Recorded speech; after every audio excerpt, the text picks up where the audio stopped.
All right, so just make sure you go through that notification.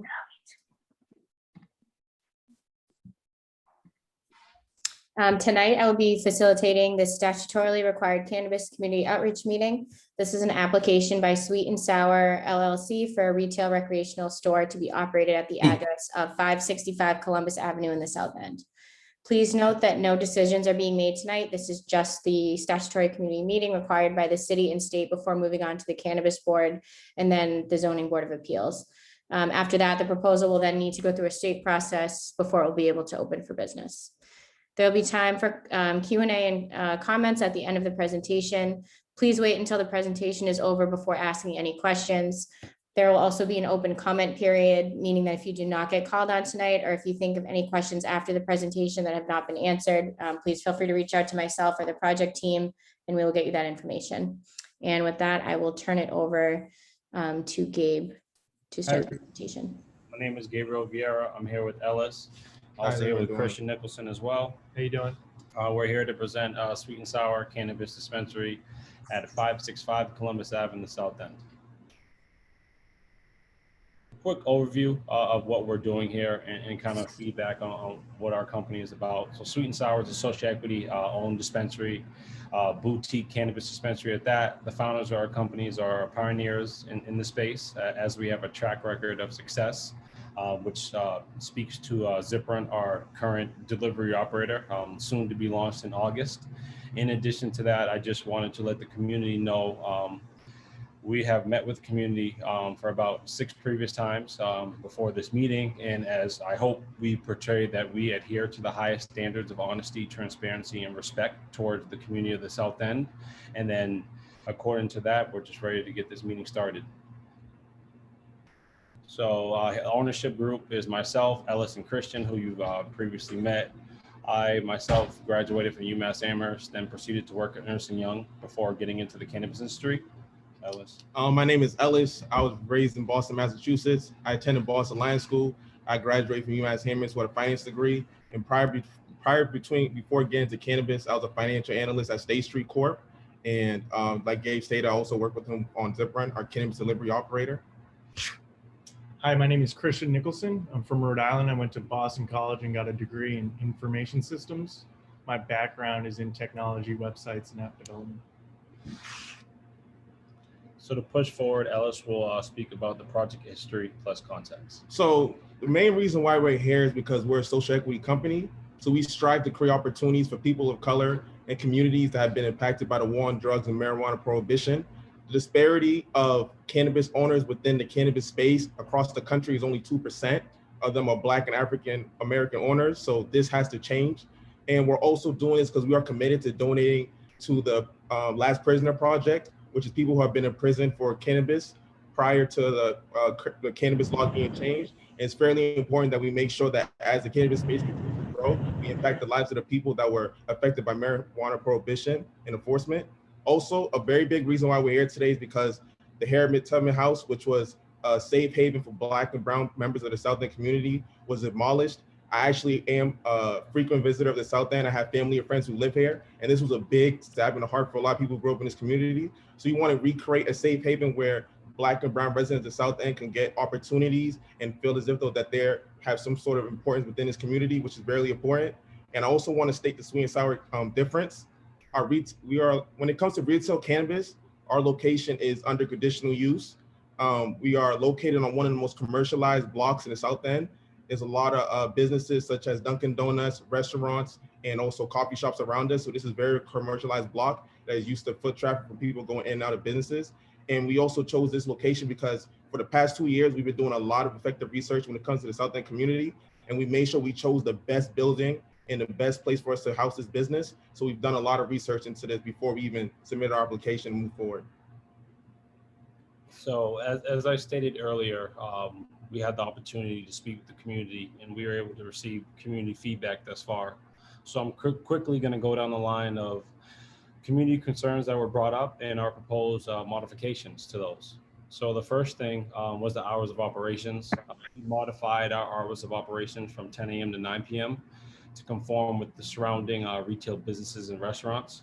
But in most cases, we close earlier, as often those restaurants within the neighborhood close at 10 p.m. Another one that was a pressing issue was the rear loading areas, which was inefficient for the community members and direct butters. As a result, we altered our existing site plan so we can load and unload from our vehicles in front of a loading zone sign, which is approximately 200 feet away from our location. I'll refer to the reference slide in a few so you can see exactly where that loading zone is. And then in addition to the frequency and the size of the vehicle that will be unloading and loading product, we are not using an 18-wheeler. We are going to be using a smaller size van, which you'll also see in the reference slide. And then from a frequency standpoint, we will be delivering and doing drop-offs on an every 2-week basis. Now I'll show you a quick reference of where that loading zone is. My apologies, I know my screen is not that enlarged, but as you can see, this loading zone sign is in front of Burn Fitness, which is approximately 250 feet away from our location.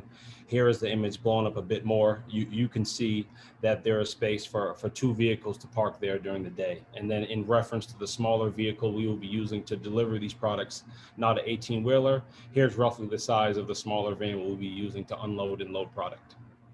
Now to move back to the next point of community concern, which is the trash accumulation in the neighborhood, which has been an issue with the other businesses. So to combat that, a resident within the neighborhood stated that Dunkin' Donuts does an overnight trash pickup to relieve the neighborhood of excessive garbage. That is something we plan to do as well. We thought it was a genius idea, and it will be a part of our good neighborhood policy, which I'll expound upon at the end of the call.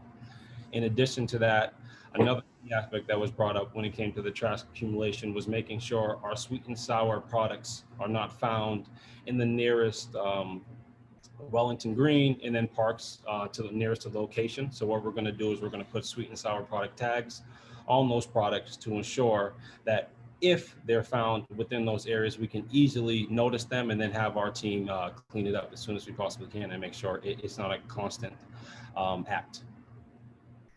Next, we're going to address the odor concern. So one thing when it comes to our dispensary, this is a standalone retail location, not a product manufacturing or cultivation facility.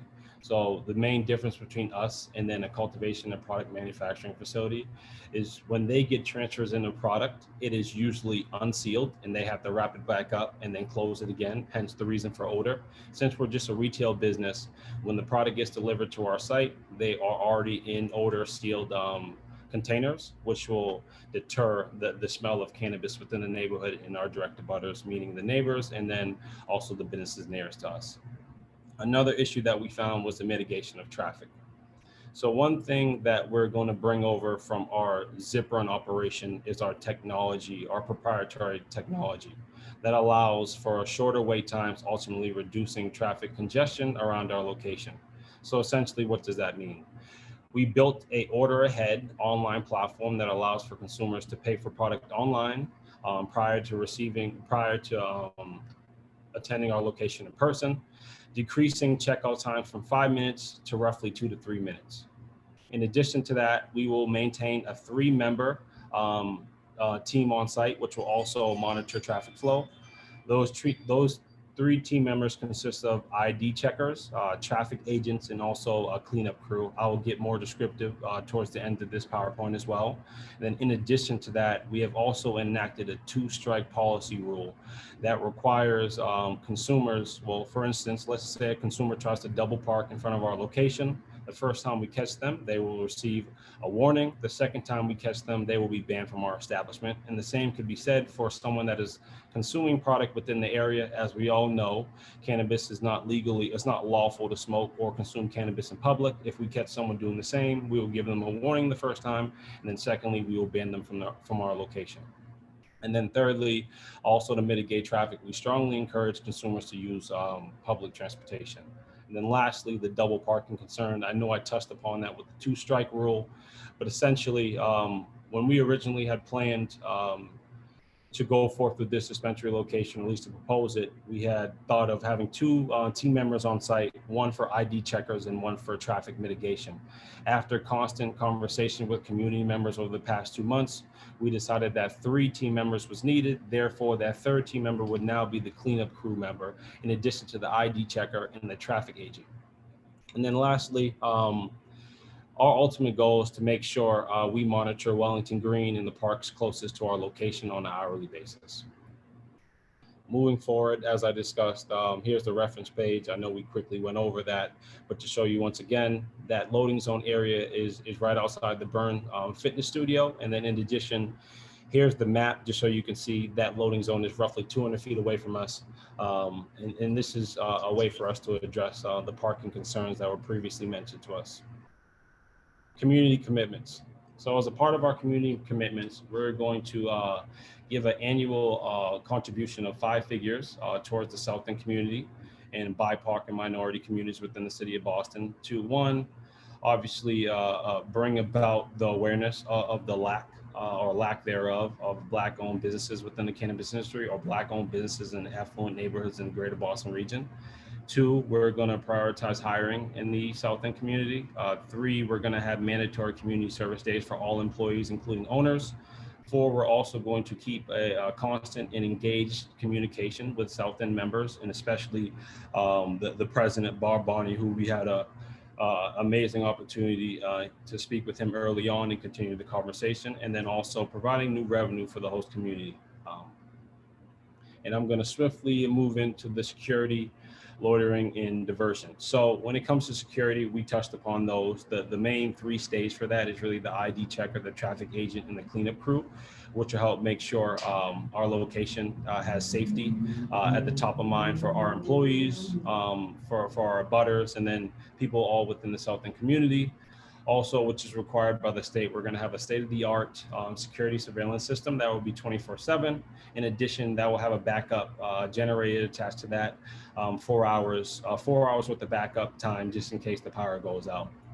And then another security measure is essentially that ID checker for consumers that are under the age of 21 or above the age of 21. We do have that ID checker, ensuring consumers are the right age to be able to gain access to our establishment. When it comes to trash accumulation, I really touched upon that. I can skip that for now and touch more on that later in the conversation. And then really the diversion piece, consumers must be 21 plus. Packaging will be tamper-proof and child-proof. During the buying process, IDs will be checked twice. And then, like I said, we'll have an on-site team that will make sure safety is always at the forefront of our mantra at Sweet and Sour. So like we've said before, we are operators of a cannabis delivery warehouse that is going to be the first in the city of Boston, called Zip Run. We are a successful group of business entrepreneurs who raised $2.3 million for this operation in Dorchester. And this is fairly important to show that we have expertise and experience when it comes to successful cannabis businesses, which is going to be key when Sweet and Sour is in South End. We also want to talk about our Tech Advantage, which is our SAF work platform that allows customers to pre-order cannabis for pickup in store. But what does this actually mean? It means we'll be able to maintain faster checkout times, since our customers will now be able to order and pay online, resulting in shorter wait times and less traffic congestion around our location. So that's fairly important for the South End community. So being a social equity company, we're found on the principles of social equity, and we're going to make sure that we have programs that drive retention, promotion, and development, and employee satisfaction. And our company is going to strive to match and exceed these existing diversity plans. So we're creating programs that create incentives for employees to refer friends and family that come from a diverse background. We're also going to partner with local organizations to connect with employers and job seekers. And the positions that we are looking for are going to be advertised on diverse local publications. We're going to make sure we have measured of success when it comes to diversity. We're going to make sure that quarterly, we're going to make sure that the people that we are hiring that come from diverse backgrounds are elevating within the company and making sure that we provide as much opportunity as possible to residents and minorities that were affected by marijuana prohibition and enforcement. So here you can see that when it comes to our employment plan, we plan on 75% of our local hires to be from the South End. 100% of our hires are going to be Boston residents. And they haven't reached out to us. Okay. 50% of our hires are going to be from people who are BIPOC.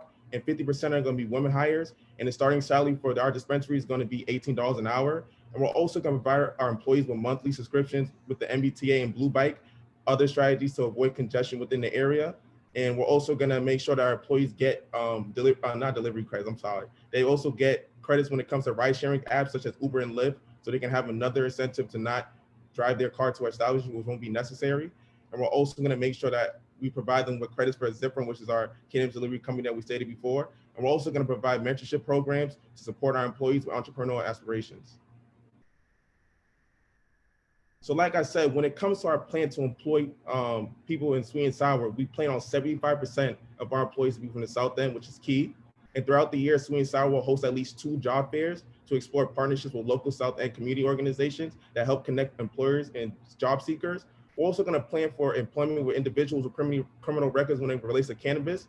This is fairly important because as the marijuana industry is legalized across this country, we make sure we don't leave behind the people that are negatively impacted by marijuana prohibition and enforcement.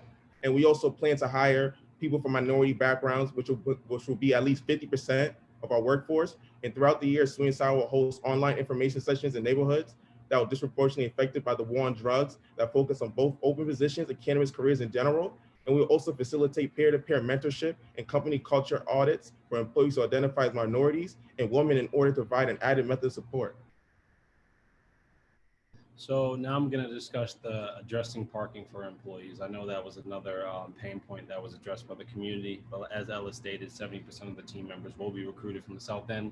So obviously they will be within walking distance. For the remaining 25% of our employees, they will be strongly encouraged to use public transportation and receive subsidies in terms of for the Blue Bikes, train station and bus stops within the city of Boston.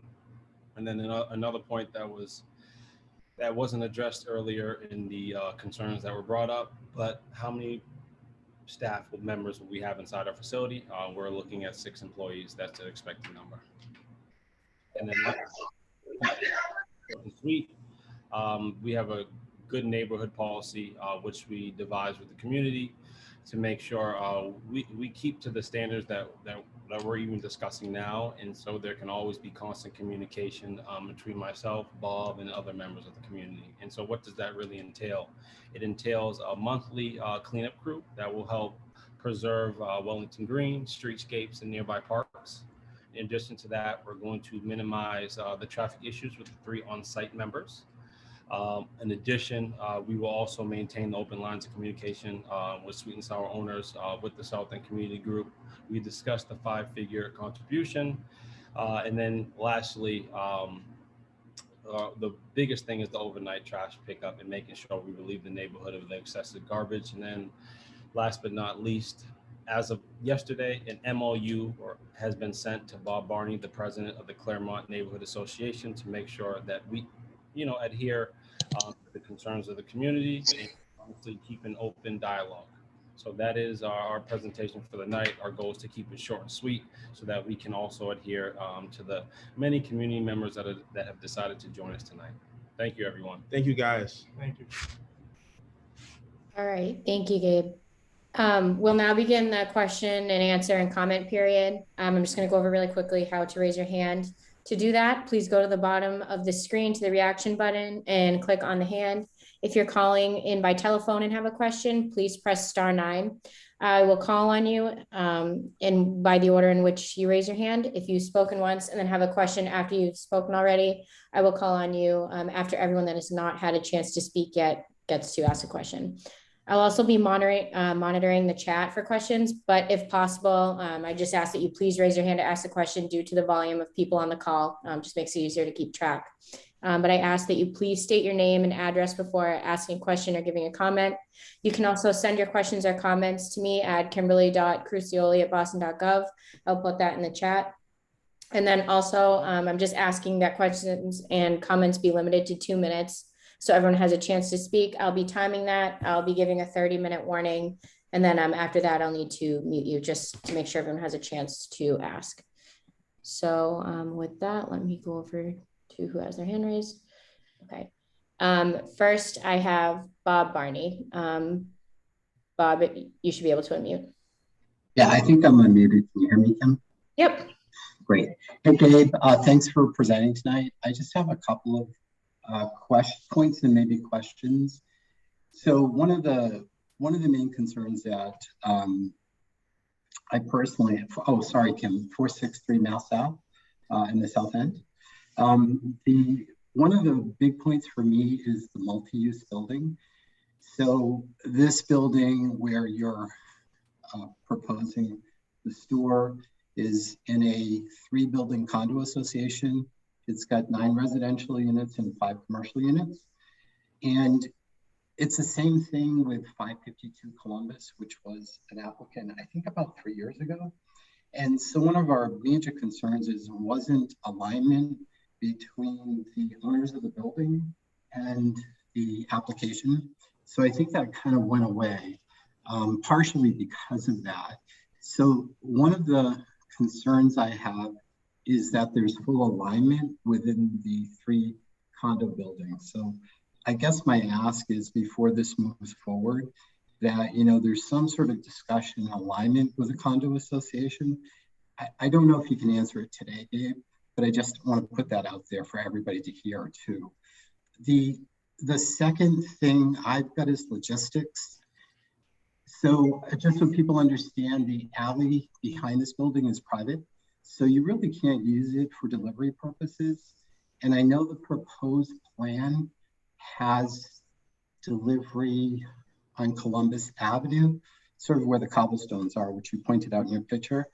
The thing I wanted to highlight again is that Columbus Avenue is undergoing a redesign effort in 2023. So those cobblestones won't 30 seconds. Huh? Oh, sorry. No. So that, I just want to make sure people understand that the cobblestones may go away. They're trying to expand the bike lanes to kind of the regulation length. I don't know if it's 7 feet or 9 feet. I think you heard that from Stephanie Seston. And the last thing, and I'm sorry, I'll make this really quick. It's really traffic congestion and parking. Those are the 3 things that kind of come together for me. What I would suggest the group do is complete a traffic study to make sure they understand impact. Yeah. Thanks, So if I can quickly add to that. So Bob, we heard the community's concern regarding the use of the cobblestones for the loading and unloading zone. So within this new presentation, we presented a loading zone sign that is roughly in front of the Burn Fitness, roughly 250 feet away from our location. We will no longer be using the cobblestones for loading and unloading purposes. We will be using that loading zone sign area, which allows for parking of 2 vans to fit it at least. So the cobblestones is no longer an issue that should be presented. And then secondly, the mixed use. As of per the ISD ruling, this location is conditional use for a cannabis company. If in comparison to the previous proposal in 2018, I believe, or 2019, that proposal was not conditional use for a cannabis company. It was actually forbidden use, and they needed a variance. So from that perspective, I can definitely see your point when it comes to that 2019 or 2018 establishment. But in this specific case, it is a conditional use for cannabis, and is also the most commercialized block on Columbus Ave. Thanks, Gabe. Next I have State Rep John Santiago. You should be able to unmute. Great. Well, thank you, Kim. John Santiago, neighbor, 3 Claremont Street here in the South End. I'm also the state representative in the area. And well, thank you, Gabe, and the team for the presentation. You know, some of you may know we just recently passed a pretty significant cannabis bill up in the State House, a part of which includes a real desire to address some of the social equity bills. In fact, I was the author of one of the social equity pieces. So this is something on the whole I believe in terms of redressing some of the issues that we've had with respect to marijuana. But I guess when it comes to how it impacts the community and where I live here, I guess I have some significant concerns with respect to the outreach and communication. I mean, I'm a neighbor, but I'm also the state rep, and I'm starting to hear from neighbors and constituents just the lack of reach out. It's good to hear that you've had 6 community meetings. And so I guess my question is, can you talk a little bit more about the outreach and the meetings you've had, and if you've been able to garner any support in the community? For sure. Yeah. So the outreach started with the initial conversation with Bob, I believe, during the middle of the month of April. Since then, he's put us in touch with smaller, not larger, but smaller community meetings with our direct butters within 300 feet of our location. Those would be individuals that live from, I believe, 548 Columbus Ave to like 583. In addition, it would also be all of Wellington Street and then all of West Springfield Street and then a small portion of Mass Ave. So those are technically our direct abutters. So I would say those small meetings we had were more so in constant conversation with those individuals. In addition to that, the community outreach in terms of the support we've had some letters of support being sent to the city councilor, Councilor Anderson as well. And in addition to that, we also had the opportunity, because of these conversations, to come up with proposed modifications to our proposal to make sure we adhere to the community concerns. And in addition, which I think is very important and shows our willingness to work with the community, is the fact that we pushed our meeting back a month, reflyered, recertified, mailed the entire area to make sure we upheld to the community's concerns. And then to tack on to that, I think it's very important also to notice as a part of that good neighbor policy, I find it rare that any other dispensary thus far in the city has created an MOU just to show face and show commitment from the dispensary operators. And then lastly, we were able to speak with our direct abutters, not the residential abutters because the units above us aren't even filled, but the businesses nearest to us. We had the opportunity to speak with them on Monday. We had good conversations. We were able to address their concerns. Their main concerns were odor and then security parameters. When it comes to odor, like I discussed to them, these products will be sealed, so the odor is not an issue. They easily understood that. And then lastly, which is the traffic mitigation. Like I said, we'll have a 3-person staff, ID checkers, traffic agents, and then a cleanup crew to really make sure we address the traffic mitigation. But as far as the community reach out, we flyered once, we flyered twice, we sent direct mail twice, and then we also had, via Bob's help, about 6 or 7 smaller community outreach meetings. We held 2 informational sessions for Claremont. Yep. Thank you, Gabe. Next, I have Corey Wood. Hi, yeah, Corey Wood, 221 West Springfield Street. I came tonight to voice my support for the business, but I do have questions around Zip Run mostly because this is kind of an anchor of your proposal or your presentation. And I see you guys raised $2.3 million about a year ago, but it doesn't look like the Zip Run site is operational and I can't place an order today. So I'm just curious if you can speak to the funding round for Zip Run, how much of the capital from that funding round you plan to use to open Sweet and Sour, and then what if Zip Run therefore doesn't have the capital to get the platform up and running? What would be your contingency plan? Would you use like a Lantern Now or some other established delivery business? Yeah, so just to speak upon that, our delivery business is separate from Sweet and Sour by ruling of the Cannabis Control Commission. It just wouldn't work under the social equity rule. Social equity member has to maintain 51%. Not going to get into all those details, but nonetheless, these businesses are separate. Sweet and Sour is going through its own raise process. We raised quite a bit of money to fund us through this initial process. Hopefully, if we're blessed enough to get through the community meeting, the BCB, and the ZBA, we will raise the remainder of the funding for that. When it comes to the tech platform, the tech was built out a year ago prior to our raise, hence the reason why we were able to raise and blessed enough also to raise $2.3 million for the Zip Run business. That technology platform is not going anywhere. So, for instance, that technology can be used for Sweet and Sour once we launch because it has already been established and built for well over a year now. We're just really enhancing it to this point to make it more sophisticated and more efficient for our consumers to order. And then, yeah, that's pretty much that. And the reason why you don't see anything currently on ziprun.com is because we haven't launched and we're preparing to launch in August. Got it.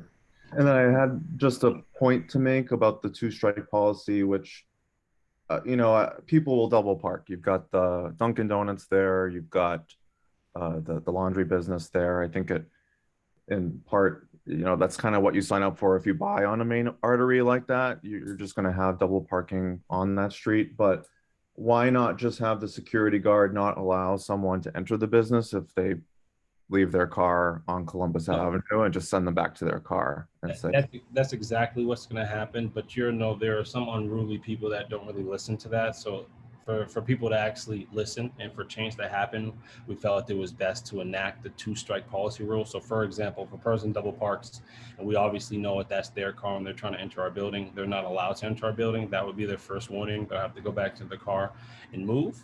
And then secondly, if they do it again, then they would be banned. And that goes the same for individuals that are indulging in cannabis within the close proximity of our location as well.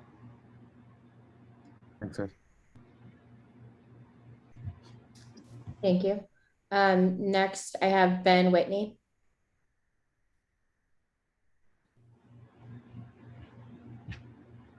Sorry about that. Thank you, Gabe, for putting this together, and Bob for helping organize our smaller community meetings, and John for reaching out and sitting in on this meeting. A few of the issues pertain mostly to, you mentioned quite a bit that you spent a lot of time researching the location, and just, I think, based on the outcry for the other location, I think more thought could have been put into that, just based on how vocal this corner is and how it will impact those that live directly on this corner. I represent Mainsail Management, who currently owns, excuse me, the 9 condominiums above Render and this proposed location. And I think just on a marketability standpoint, that hurts us in the sale, but it also hurts the future owners in sales of their condos and their property valuations. Sorry. Just, it eliminates a buyer pool of those with kids, those planning to have kids, or those that are just simply opposed to the idea of having a marijuana facility in their building. So that is one of our biggest concerns. You did touch on the cobblestones, which I appreciate, moving that down the street. The smell, I still have a slight concern, even with the packaging. And then just sharing the building with the other businesses. As I'm sure know, the bathroom and their shared space between Render and your space, I don't know how that will be taken care of, nor how it will be secure for both businesses to remain accessing those spaces safely and in an efficient manner.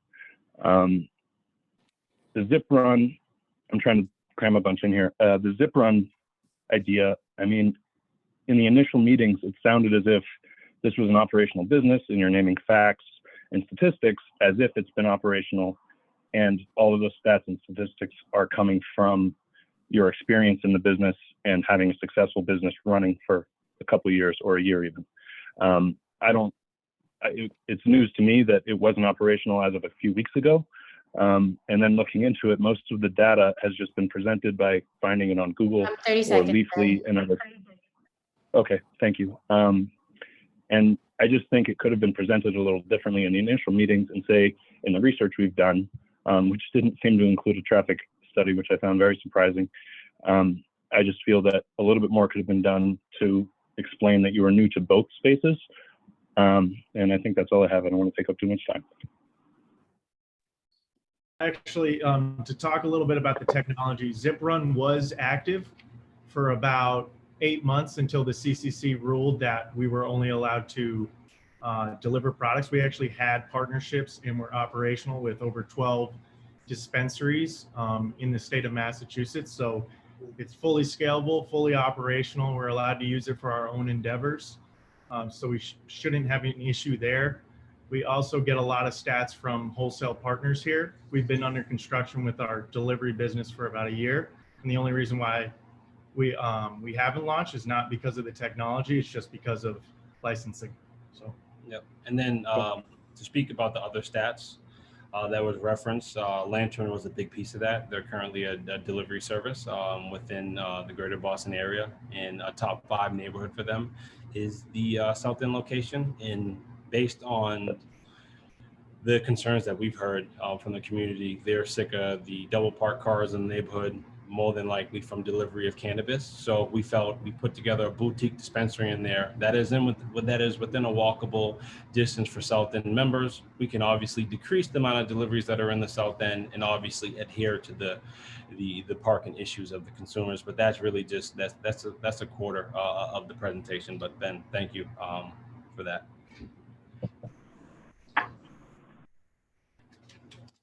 Thank you. Next, I have David Evans. Excuse me, Kim. Hey guys, good evening. Thanks for your time again this evening. So what I don't think I've really ever heard from you, and you've kind of touched a little bit on it tonight, is why this particular location, 565 Columbus, and it's not whether cannabis dispensaries are a good idea or schools close by necessarily even, or why the South End needs an establishment like this, since we're already struggling with some substance abuse issues. But I guess I couldn't think of a worse location than this one for your business. You talk about this block as it's a mecca for your business, but I don't understand it, and it almost makes me think that you haven't been there very often, because the block is a disaster area now. There's cars double and triple parked there all throughout the day, trucks and cars. The intersection, the four-way intersection up the street at Mass Ave and Columbus is probably one of the busiest intersections in the city. It's just a terrible, terrible location for a facility such as yours. And I found it pretty surprising that you talk about due diligence and reconnaissance on the block, but before we found out about your proposal, which was almost fortuitously, because no one ever got any notices that were required under the statute. But anyway, so we, I guess I just don't understand the passion for this location. It's extremely problematic. I live on Claremont. We already get cars backed.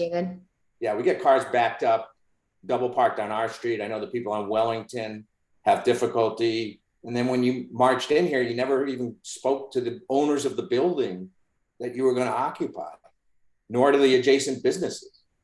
So I guess my question is, knowing this, there's going to be just fierce, well-organized, unrelenting opposition to you at this location. Why are you choosing this spot? So David, to quickly address everything but your question, you had stated we didn't flyer. We were required by the city to blue tape flyer around the neighborhood roughly 7 days prior to this community meeting, and we have videos proving that of all the streets, meaning Wellington, West Springfield, in the areas of Columbus Ave that we were supposed to within 300 feet. In addition to that, as I stated, we had spoke to our direct abutters, Ben Whitney being one who I personally had a phone call with. I personally had an opportunity to speak with Render Coffee. I personally had an opportunity to speak with SRV. And I personally had an opportunity to speak with the laundromat owners. So therefore, I have been able to speak with our direct abutters. So please, moving forward, if you can refrain from just saying things without having prior knowledge, I would appreciate that. And this was before you submitted your application. I was talking about this. Oh, yeah. So David, just to let you know, that is not required by applicants. I didn't say it was required by law. It's just a good practice to actually speak to the people in the neighborhood before you submit your application. That was my point. Appreciate that. And lastly, just to answer your question, the reason why we selected this area, we did prior research on the previous proposals. I don't know if you were around then, but in 2018 or 2019, the proposal for location, they were going to bus consumers in. As you probably know, that wasn't the greatest idea, and we kind of took that and then brought a whole new feel to this retail dispensary. Reason why we didn't want to be in a very residential block. As you stated, or as Ben stated, there's currently 9 condos, but I guarantee you, if you get the exact location of that previous proposal, that entire block is nothing but way more than 9 condos on that block. So hence the reason why we decided this was the most commercialized block on the street, the most retail establishments on Columbus Ave. That is very correct. You have restaurants, you have Dunkin' Donuts, and you have laundromats and other businesses. And I also want to. There's 66 units right across the street. Those are all Again. vacant. Those are all vacant, sir. And also, I want to Yeah, say they're going in and before your place would not be operational, they'll be occupied. And I also want to say we do have a lot of support for this location. We actually do have a lot of letter support for this location. So even though you do oppose the location, I also want to let you know that a lot of members within the South End really, truly, and want this dispensary to be in operation as well. All right, thank you. Next, we have Thomas Bell. Thank you for the presentation, guys. Very quick background on me. I was born in Boston. I went to school in Dorchester back when it was still called St. Gregory's. Went to Boston Latin, went to UMass Boston, and ventured very, very, very far away to Newton, Massachusetts for graduate school. The city is very important to me. I run a community soccer club, which I'm not here to market, but it is social equity driven. It's meant to be affordable and allow for some social justice to be incorporated into it. For me, there's a lot of roadblocks within the cannabis industry right now because it is new and because we try to make sure we do things the right way in Massachusetts. I think that's made evident by some of the questions being asked here tonight. What I will say is that as someone who's lived all 27 years of his life in the city, it's extremely important to me that Boston is shaped by Boston. We have Boston natives on this executive team. They're all Boston educated as well, Boston Latin School, Boston College, UMass Amherst. And these are the people that should be shaping our city moving forward, as the people that have grown up in it and educated in it, know it the most. It's very important to me. Their social equity model is going to do wonders for addressing some big macro issues that we have. And I'd just like to personally endorse this executive team that is very well equipped to navigate the many, many, many roadblocks that they're going to continue to face as they get a business like this underway. So I pledge my full support in their team. Thank you. That's the extent of my comment. Thank you, Thomas. Would you just be able to state your address, please? So my address is in Brighton, Massachusetts, 5 Saybrook Street. Okay, thank you. Next, we have Michael Wood. Yes, I'm located at 18 Concord Square, and just have a few questions. One, the new loading area is about 250 feet away, and I was just wondering if you needed security as you're unloading, the supplies from in front of the gym, that Burning Fitness place, to the location. And then second, it sounds like you have a certain, amount of employees that are needed to run the business. So I was wondering, with the tight job market, do you have any kind of backup plans if you aren't able to have enough employees? Yeah, so as far as security, when it comes to the unloading and loading process, we will have a member of our security, well, not security team, but on-site safety team. I would guess attached to the hip of our unloading and loading team. And then to address the uncertainty of the market, very important to bring to attention. Yes, we have backup plans for individuals that we've hired, but as you stated, our goal is really to bring equity to our business and to the South End community. And there are plenty of people that have already reached out through our Zipper relationship for the sweet and sour hiring or interest of being hired. So in terms of finding individuals that are willing and able to work, we haven't had an issue thus far. I can't tell you if that were to change in 2023, depending on how the market goes. But as of right now, if we were to open up at this exact moment, we would have more than enough staff on site to be able to create an efficient operation. Thank you, Gabe. Next, we have Caroline Huber. Hi, thank you guys. I am at 2A Wellington, which is the freestanding building right next to the Wellington Green. So I have 2 quick questions. Thank you guys for considering the garbage issue. We're really appreciative of the work that SRB and Render have done to clean up the back area to mitigate the rodent problem. One thing I didn't see in your plan is where the actual garbage cans are going to be stored. I believe we discussed last time that there is literally no room for an extra garbage can in the back. So just wanting to understand where the actual garbage will be stored and kind of ensure it wouldn't be in the Wellington alley. My other question and kind of a concern is related to kind of keeping, I know that it's illegal to consume cannabis out in the open. That doesn't really stop people. The other day, there were guys using my building to light up their bong, which is really creepy. So just wanting to understand how you guys are going to mitigate people from hanging out in the Wellington Green and like the alleys, and because there's a lot of private like nooks around the business. I don't want to like prevent people from going to public spaces and enjoying the park, but also don't want strangers creeping around the buildings as well. So thank you. Absolutely, thank you. So to speak upon the trash issue, being a retail cannabis establishment, we really don't bring that much trash in the actual establishment. When we do accumulate trash, which is actually the drop-offs of the new product, they'll come in cardboard boxes. We actually require the people that actually drop off those products to take that trash away right away. So the only other trash that actually would accumulate in our building would be like tissues or just employee food, which actually isn't that much. And as Gabe alluded to before, we were going to put in an overnight trash pickup for the small amount of trash that our employees would actually accumulate throughout the day. And then to quickly add upon that, Caroline, you touched upon people weirdly smoking bombs off your property. Strangely enough, that's terrible. But we have implemented a 2-strike policy, and not only have we implemented a 2-strike policy as a recommendation which was made from a community member on our last info session. They suggested that we have 3 safety members on site. That 3rd member's job will strictly be to walk the streetscapes, Wellington Green, and the parks nearest to our location to ensure that does not happen. And if they do find an individual that is doing such, first time's a warning, second time it is banding.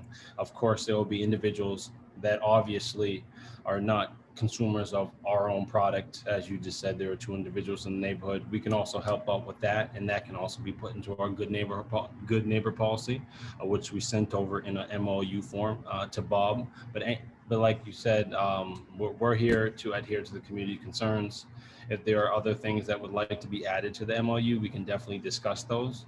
But I think we've definitely addressed the traffic issue with consumers just lingering in the area consuming product, and then definitely the trash issue that Christian touched upon. Thank you. Next we have Steve Fox. Thanks, Kim. Gabe and the rest of the team, it's nice to see you again. Thank you for the presentation. Some of the questions, I have a couple of comments and a couple of corrections and then a couple of questions. So I'm going to do it really fast because we have a very limited amount of time and so many people want to talk. The first is that the idea of an MOU is something that was invented in the South End. We used it for the Albany Street location. We actually have a boilerplate MOU that we've been using for a very long time. So it's not the first. We like to be consistent in terms of ironing out what the community relations aspects are for any cannabis establishment. The second is that I question your assumption that we don't want delivery in the South End. That doesn't make any sense to me, given everything that I'm hearing from neighborhoods across the entire South End. So to suggest that delivery is a negative versus a storefront is a positive, I think sort of turns conventional wisdom on its ear, in my personal opinion. I think that everybody's been waiting for delivery. I agree the CCC has been not really good about moving forward on it, but I think that delivery is the wave of the future, in my opinion. the last two are questions. What limits you as a social equity firm, which we applaud and we support and we want to see more of throughout the cannabis industry, but what limits you from selling your business a couple of years down the line to a big Chicago conglomerate that comes in and operates, you know, a basic CVS type operation in your place? And the last question is really back to the CVS. Why is it that the only proposals for cannabis recreational dispensaries are on Columbus Avenue? We have one at Stanhope Street. We have another one at 329 Columbus, and now yours at 565. So whether it was a CVS or a bank branch, do we really need to have 3 active proposals for cannabis retail establishments on one street in the South End? And that pulls into question your assumption that this is the best location for your establishment. I'll close there. Okay, thank you so Thank you, much. Steve.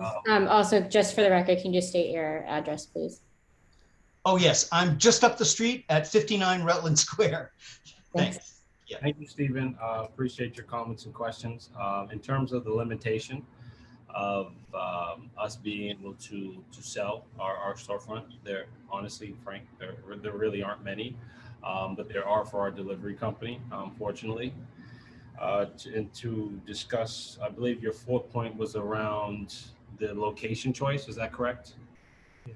Yeah. So the 3 other proposals, when we went for our proposals, I have not heard of the one at 329 because it wasn't listed on the BCB's website at the time.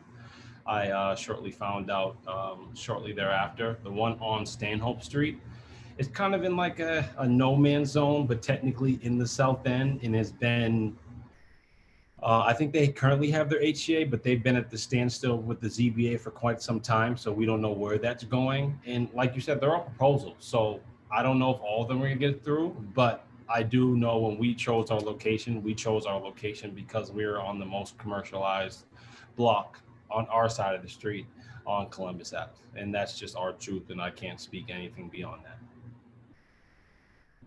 Thank you. Just to clarify too, for the Stanhope proposal, it hasn't been to the BCB yet, just because there's a litigation going on with the landlord and that. So they haven't even gone to the cannabis board yet. But thank you. And then next we have Kay Scholler. Hi, my name is Karen Holler. I live at 545 Columbus Avenue. Been here 39 years, and the parking loading zone you're talking about is in front of my house. We are a multi-generational family home. I have grandchildren who are 2 and 4. We are loading and unloading ourselves constantly during the day on the front steps right in front of that loading zone. I'm a little concerned when I hear that there are issues with a loading zone that you need security for. I have 2 small children who are very active and running around, and you're telling me that there are issues with your product such that you need security. So that's number 1. Number 2, I have not heard anything about traffic mitigation that I think responds to the reality. There will be people parking 2 and 3 blocks away in our neighborhood, which is already congested enough. And I don't think there's any way you can contain the parking. It's just going to be a problem for 2 or 3 blocks away. So I don't think that's solvable, but if you could talk about the loading zone issues, I would greatly appreciate it. Yeah, for sure.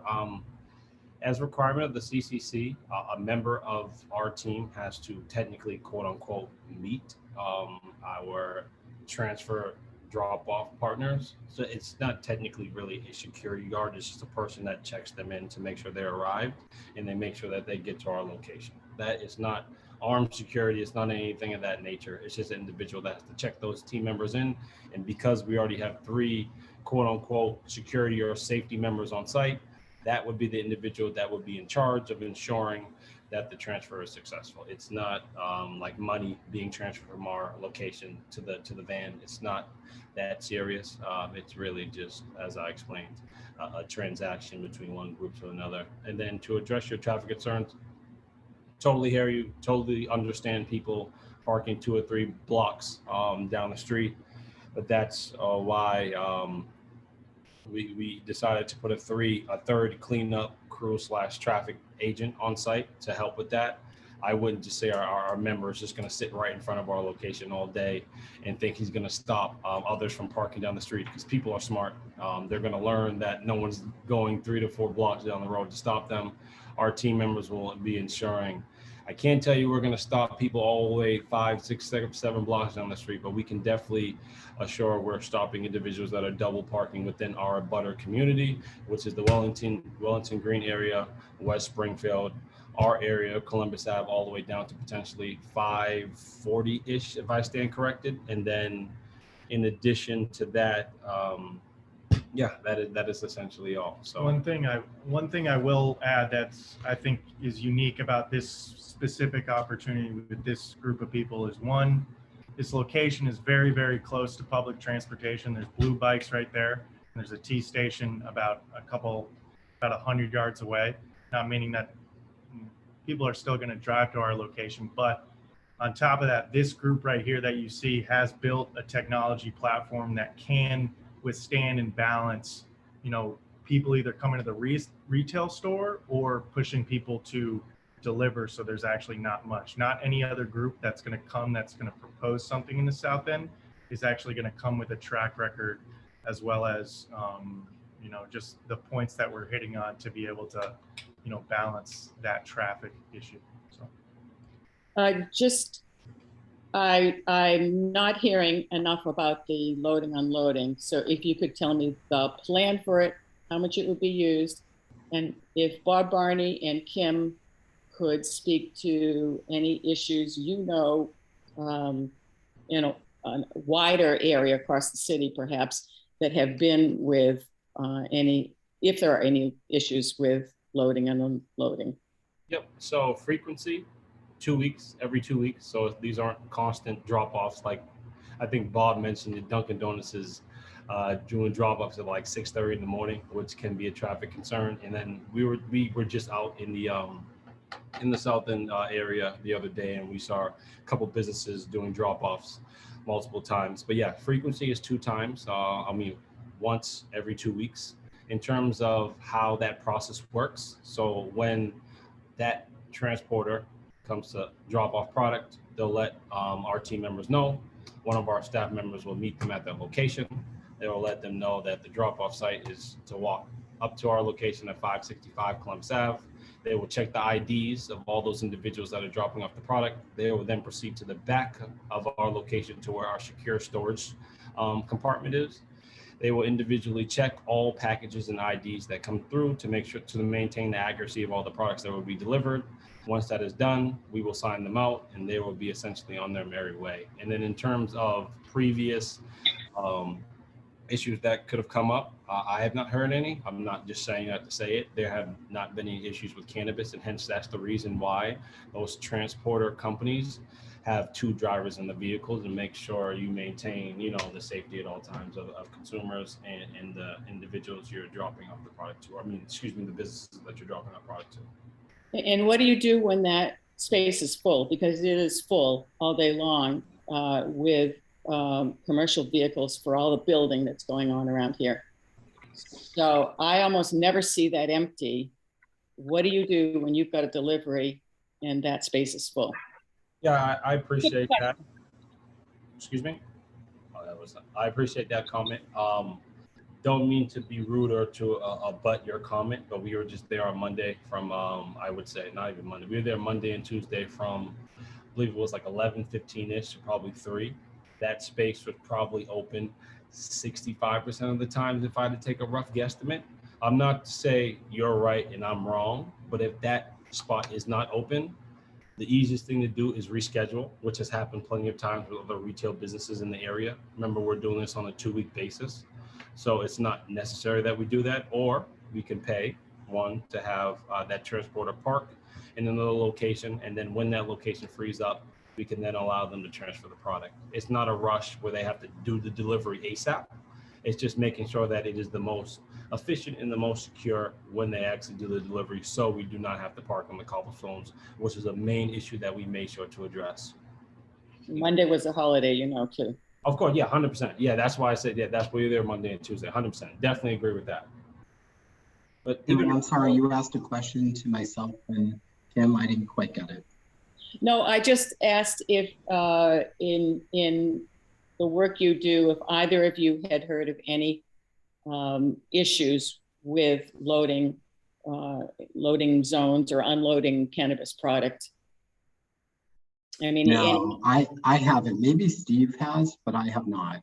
I haven't. I actually oversee cannabis for our whole office, neighborhood services. I haven't had any issues come up with loading. Okay. Not to my attention, at least. I'm not sure if other liaisons maybe, but I guess to address the question, Karen's question, the only thing I've heard is it's always bad to have delivery of products at the same place at the same time because it's a pattern. And if somebody ever wanted to, unfortunately, take the stuff, you know, they kind of understand what you're doing. That's the thing I've heard, Karen, about picking one location all the time. Thank you. Gabe, I don't know if that makes sense to you guys, but that's what I've heard. So maybe you could. Yeah, for sure. I mean, like you said, I think we can definitely keep the frequency of once every 2 weeks, but in terms of the time slots of when the deliveries can happen, I think that easily makes sense. We could just switch up the time slots. For instance, 1 week they can come at, 9 a.m. Next week they can come at 12 p.m. So on and so forth. Just to confuse the people that have wandering eyes that potentially may want to cause theft. So I definitely again, that hasn't. Yeah, it hasn't occurred, but just to be safer than safe, which is something that we wanted to show forth when we addressed the concerns. We're willing to go above and beyond that measure. thanks, guys. Next we have Jess. Hi, thank you. Thanks first and foremost for taking the time to do this. I work for a startup myself, female founded, underrepresented minority brand. So I appreciate what you're trying to do. I'm also a new resident to the South End, just moved into 201 West Springfield as a new homeowner, longtime resident of Boston, 15-year resident of city proper. And I have 3 concerns. 1, public safety. So I've been there 2 months and I've been surprised as a single young professional female myself, how much I've kind of even adapted my walking habits around the neighborhood during certain times of day, especially in the evening. Go if I'm facing Render Coffee to the left. So I think there's a concern, the South End, as it looks to draw younger professionals to the city. Yes, obviously a lot of younger professionals use cannabis, but I haven't necessarily felt safe with some of the overflow on West Springfield that we see from Mass and Cass. I did experience someone right on the corner shooting up right in front of me. I know that is very different than the clientele that you're trying to attract at a cannabis location, but I don't think we can deny the fact that we're seeing a lot of Mass and Cass spillover, at least in my short 2 months here, and I'm sure the longtime residents have seen it. I just think it's going to change the appetite for folks like myself potentially living in the neighborhood. And had I known this, maybe I would not have bought this property. The second is it's a historic neighborhood, the South End, right? So as a homeowner looking to have to make improvements to the property or follow local guidelines, it's to really maintain that neighborhood vibe and look and feel that a lot of the South End homeowners really appreciate, the historical nature of the streets. And I don't understand how this business kind of maintains the South End historical zone vibe. And then the third is I spent my career in retail operations at Dunkin' and Panera. And despite best intentions, it's extremely difficult to enforce at a store level, loading, unloading, actually making someone face to face with an unruly customer abide by those rules in terms of double parking, et cetera. So I just want to say I trust that you're doing everything you can there. But when push comes to shove in a retail environment and in an industry where employee retention is a challenge and there's a lot of turnover, I don't have confidence that despite the best policies that will be implemented, boots on the ground, and the neighbors will suffer. 30 seconds, Jess. So that's not, I don't have questions. Those are just my comments. And I think the South End needs a lot of more new homeowners like myself, bringing their own startup businesses to the area. And I'm frankly really disappointed that this is something on the docket so soon to me moving in. So you don't need to respond if you don't see fit. Again, I just wanted to share these 3 concerns from a new homeowner perspective, female, who doesn't necessarily feel safe already in her surrounding area. Yeah, the only thing I think it's important to respond, because you brought up the history of the South End. In my opinion, the history of the South End was that Harriet Tubman establishment. And if history mattered as much as you say it did, and residential priority wasn't so important, I don't think the history of the Harriet Tubman house would have been taken down. And obviously that has nothing to do with our location specifically, but when you bring up history, you also have to take into account the totality of all the history that was taking place within the South End. And I think that was a big historic marker that was taken down in history. And that's really all I have to say. And I, again, new resident, not familiar. I will be researching after this call what the history is with the Harriet Tubman Association. Again, to clarify, like, I understand a lot of the challenges the South End faces. We need to catch up to the diverse community living there. So I don't mean in that regard. I just mean in terms of the buildings, the facades, the things that homeowners need to maintain is why I struggle with a business of this type. Appreciate it. Thank you so much, Jess. Thank you. Next we have Rich Giordano.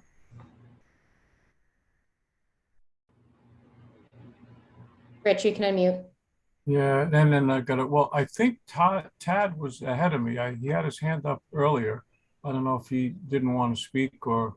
I don't see it up here. I have a list. It goes in order of how people raise their hands. So Okay.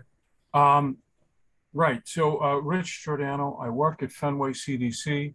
Our business address is 70 Burbank Street, but we are the owners of the Newcastle Saranac Apartments, literally a half a block away at 599 Columbus. I don't think there's been sufficient outreach to those residents.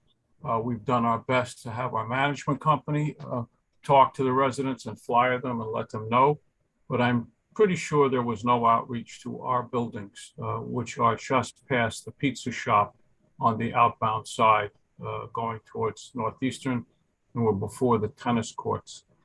That said, I think this is a terrible location for a number of reasons. Because of my job, I've reviewed at least 5 other cannabis proposals, physically seen the layout, seen that many of the places have their own secure driveway. They have their own secure, already built-in safe room. One of the proposals was actually in a form of check casher. Another proposal had an enormous waiting area, basically a 2-story building that they controlled with about a room for almost lining up 200 people inside. This proposal in a boutique sort of setting in a brownstone of that size makes no sense. And I just don't get it.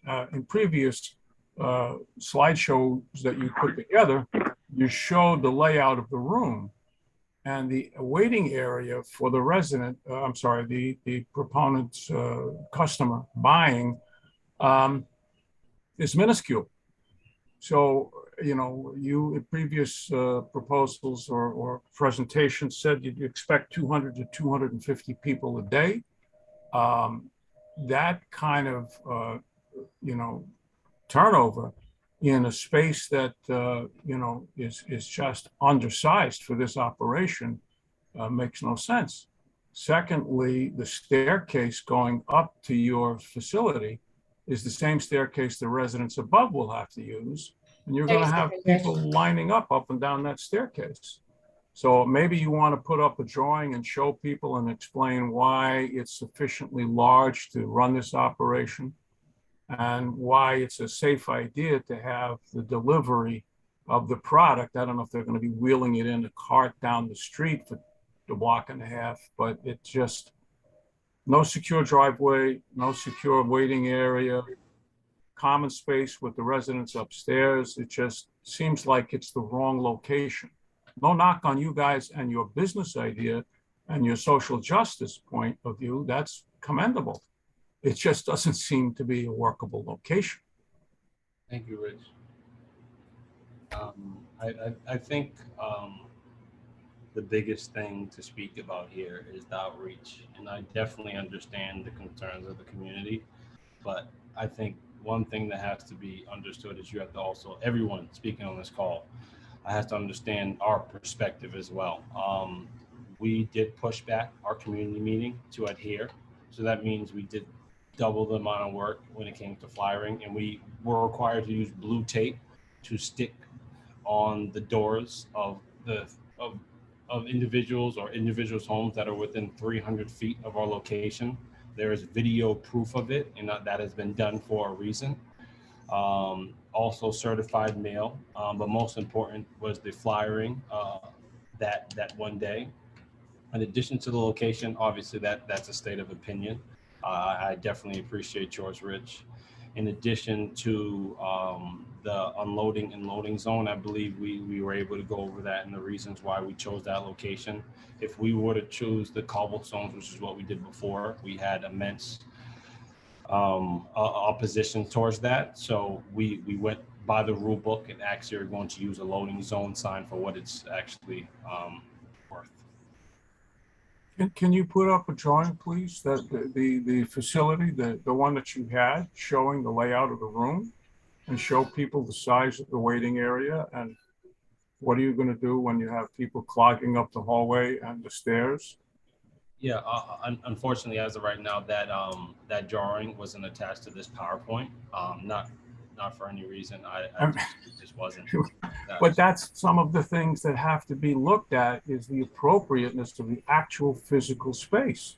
And I believe the decks that Kim sent out in the past to the community have had that drawing. We can send it out again. But yeah, thank you. Thank you. Next, Mike Reinders. Thank you very much. Gabe and team, I appreciate all your presentations. I've been on probably 3 or 4 of them. You have been responding to most concerns quite well and modifying your presentations. I'd like you to talk to one of your former presentations when you talked about the traffic into your building. I think Rich might have been mistaken from CDC. That it's only 100, 150. I thought you talked about 600 customers a day, and that on average per hour, there would be anywhere 25 to 50 people per hour entering your business. Granted, only for 2 to 5 minutes, but that means they're entering, 25 people are entering, which means 25 people are exiting. So that means someone's on that staircase every minute of the day. And for those residents, I would hope that all neighbors would support that, whatever they would like, the residents that live in that building, saying, do you really want people walking in and out of your place every minute on your staircase? Because then, you know, it's a great change. So going back to the gentleman that spoke way in the beginning of retail value, that would definitely be a concern, and what people have said, maybe the wrong place. And if it is 25 to 50 people, I think about the safety of the pedestrians, whether they walk there or drive there, or the double parking, because I don't think your vehicles personally are the problem for the parking issue. If you're getting deliveries every 2 weeks, you know, that's great. Karen is totally right. There's not ample parking for commercial vehicles. People double park commercial vehicles on cobblestone, but those pedestrians are affected by the cars and the traffic and it's a safety issue for your customers and for the other residents that live there, increasing that traffic, increasing road rage. So I'd like you to speak to the number of people entering and leaving your business and how that works, along with your range of security patrol. You said just Wellington Green in your presentation. Well, there's also Wellington Common at the end. There's also the Southwest Quarter Park. And personally, I don't want people walking by smoking in front of my place because I'll smell it. I smell people in Southwest Quarter Park. And I live at 26 Wellington also for you, Kim, which is at the end of Wellington Street. So those are my concerns. And until those are met, I still object to the presentation, but you have overcome numerous different hurdles and I appreciate those. Maybe you can do the rest. I'm not sure, but thank you. If you can speak to those, that'd be great. Yeah, hey Mike. In regards to the 600, that was something that was never said. Rich is right on, spot on with the 250. In terms of, you also mentioned the areas that we're going to have our cleanup crew monitor. It was mentioned in the presentation on the updates based on communication slide that we are going to watch out for Wellington Green, parks nearest to us, and all streetscapes within our 300-foot a butter zone. So I believe that includes the park you named in Wellington Green. All of Wellington Green, just so you're aware, is a part of our is within our 300-foot buffer zone. And then you also asked us to speak in regards to our security plan. Is that correct? The stairs. Oh, the stairs. Yeah. Oh, yeah. So in terms of Similar to how Render does. Yeah, I mean, yeah. Go ahead. Yeah, so Render, as you know, all South End community members know, is one of the more popular coffee spots. They share a stairwell with residents who just live there as well. We see it going exactly that way. I don't think we're going to have more or less customers than Render sees throughout the day, being one of the more popular coffee spots. We have a complete separate entrance than all the residents there. I agree with comparing to Renders, but from your earlier presentation, your traffic count was different on theirs. Their customers go in and they stay, they eat, they drink, and then they leave. They're not doing the transaction per hour. I mean, you're doing 5 people, 5-minute transactions. And I thought in your previous presentations, you said you were handling about 25 at peak hours in between, like maybe 11 and 1, and in between 4 and 6, you're handling 25 to 50 people an hour. And I never see that type of traffic going in and out at Renders. Yeah, no one's going to stay inside the facility. It's going to be, pretty easy access to go in and out. And to talk upon that, to even increase throughput, we do have a technology platform that allows us to actually stop people from being on the stairwell, meaning they have to choose pickup times for when they come, so we can actually divert as much traffic as we want from our facility as the community sees fit. I think another important note within the proprietary technology that we built, there are time slots like any delivery business. So I think time slots is really key here in this presentation. For example, if you're a consumer, you have pickup time slots. And this is what we did before the CCC shut down our in-store pickup operation. We work with dispensary partners within the greater Boston region, and beyond. And within those partnerships, we were able to lock down time slots for consumers to actually pick up their product, which made for a more efficient ordering process and also minimize the traffic flow. So for example, there will be 1-hour time slots throughout our hours of operation, which is 10 a.m. to 9 p.m. That is a very key and important note to notice how we will minimize traffic congestion in the area. And if we can have people on a controlled foot traffic throughout the day, I think that will ease the concerns of the community members and definitely ease the concerns of the direct abutters.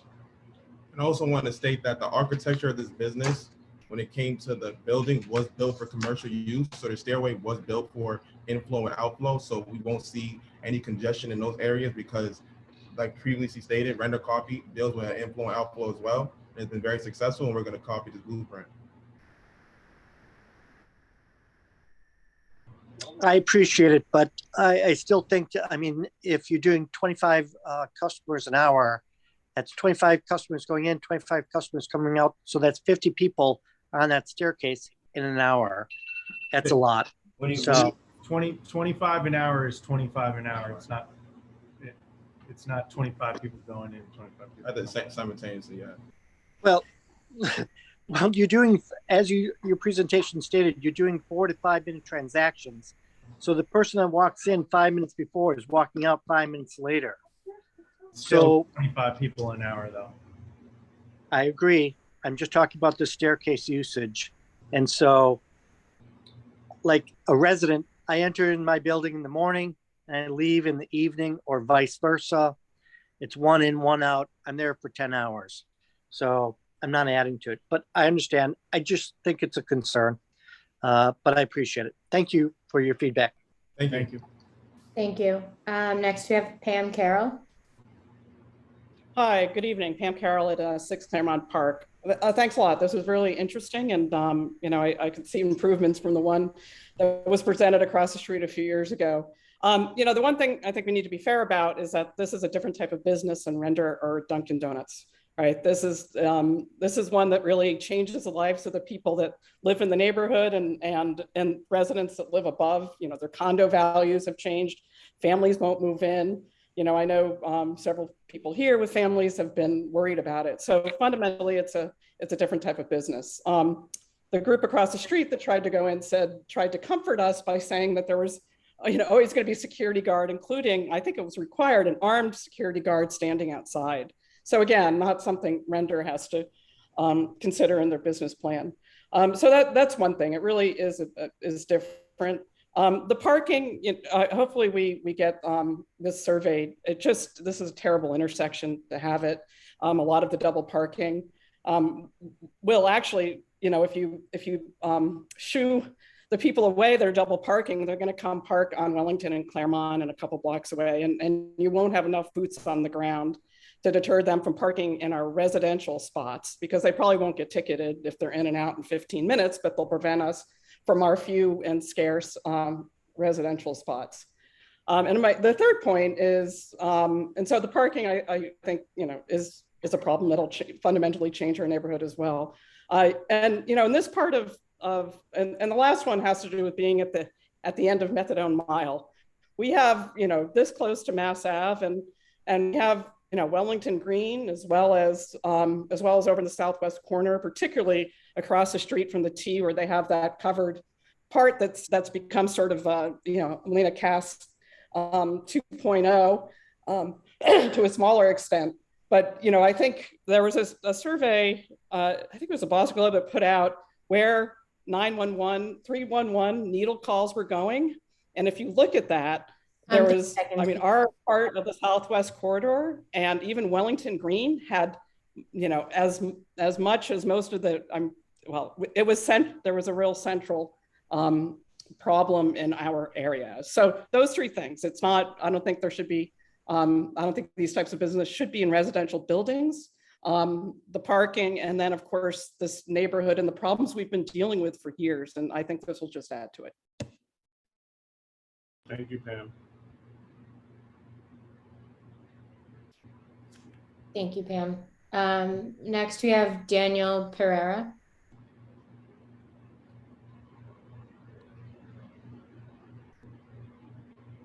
Daniel, are you able to unmute yourself?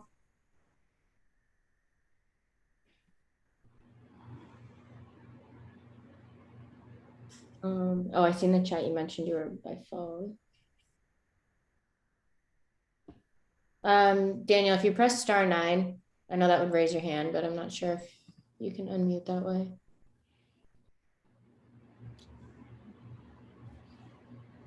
Okay, I just asked you to unmute if you'd like to unmute. How's that? You're all set. Hello. Yeah, I'm called in on phone. Sorry about that. So great presentation, guys. So 2 points.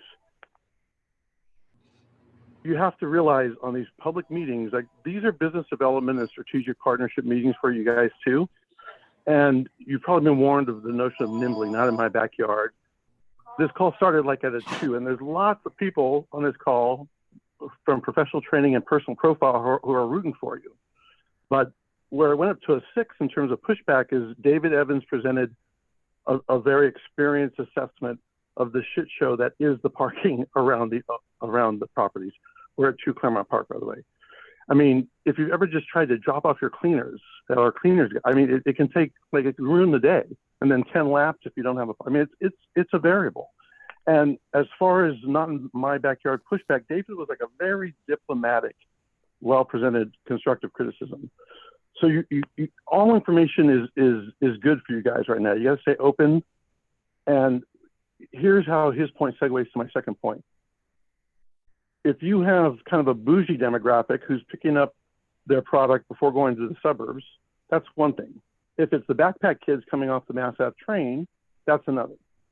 So, and you know, I love the social capital KPIs and the innovation in terms of giving you guys an opportunity. But some of you know that most of this call is seasoned enough to know that we don't create opportunity for you unless you succeed. So I suggest that your mentors go to the basic deck that is how your capital structure, the parent company, that kind of thing. Like you know, and take heed of the constructive criticism on the location. I think it's a big deal. Thank you, Daniel. Thank you. Daniel, can you also please state your address?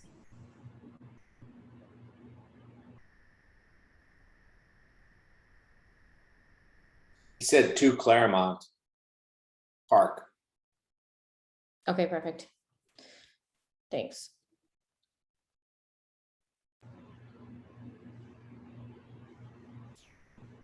Next, we have Greg Smith. Yes, hi, Greg Smith, 24 Greenwich Park, 35-year resident of the South End. I had a question about your backers. I believe you said you'd raised over $1 million. And I'm just curious who those backers are and if that's a record of public record, if that's information of a public record. On an earlier application that I witnessed, the proposal stressed the local nature of their business, but when it revealed who was backing them and funding them, they were mostly New Yorkers and not local people at all.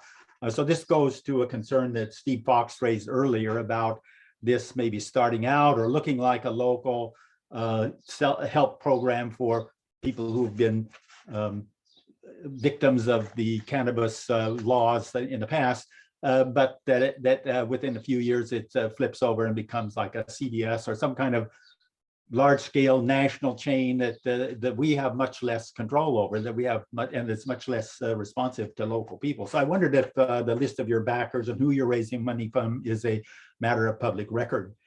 The other question I had was about your recruiting. You've made a big stress, and I appreciate it. I think it's great that you intend to hire local and South Enders. I'm just curious how you go about that. I mean, what is your procedure for hiring? What local organizations are you working with? I didn't see much in terms of details on that. So I'm just curious, you know, how you're going about that process. Thanks. And I appreciate your concern, but I'm just curious, you know, how that's going to be implemented. Yeah, in regards to the 1 million, that it wasn't 1 million. We raised 2.3 million for our delivery business. That's a separate business, a separate manner. For Sweet and Sour, we raised a family and friends round. These are individuals that are a mix of angel investors from Boston, meaning Northeastern alum, Northeastern professors, things of that nature. And then in addition to that, there are also family and friends that grew up within the Boston community. So just like we did for our other business, we raised a successful family and friends round first, which included people that live within the greater Boston region. And then later on, obviously, for investing purposes, we had to get investors that were larger investors from the Massachusetts area, and then more experienced investors within the delivery business that have done it successfully within the California market. And to be completely honest, Greg, the way we're going to go about this business is very similar. We like to keep the money in-house. We like to help Massachusetts residents who are interested in investing in a cannabis business invest in it, but we also want to get more experienced operators that can invest in our business as well. Lucky for us, the retail cannabis business has been alive and well since 2018. So fortunately for us, we're going to be able to take on larger investments from cannabis groups or cannabis individuals that are from the Boston region, because the experience is now here rather than outside of the state. But is that information public record? As of right now, no, it's not.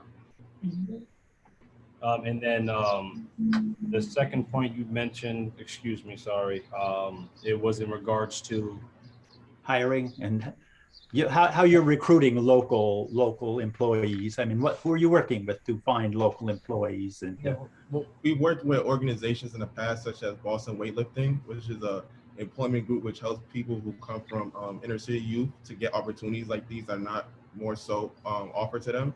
So there's going to be a plethora of organizations that are also within the South End region to give it to people who are in the South End, who are 21 plus, who are interested in our business. So we make sure that we hire people who are local residents and also Boston residents, and also come from minority backgrounds, and also women who are individuals who are not well self-represented in the cannabis industry. So we want to make sure we put the people at the forefront.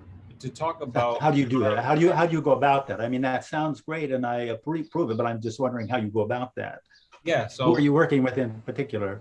Yeah. So like Ella said, it's the Boston Weightlifting Group, but that is not in particular to the South End region. Just like we did for Dorchester, once we got the approval to move forward, at least through the BCB process, then we did our reach out to the South End Community Group. But I know there are many programs within Boston that service individuals from each neighborhood in Boston to help them find jobs. These larger groups like Boston Center, not the Boys and Girls Club, but there are various organizations. Sorry, they're passing off the top of my mind, but the process is very similar for what we did for Zip Run.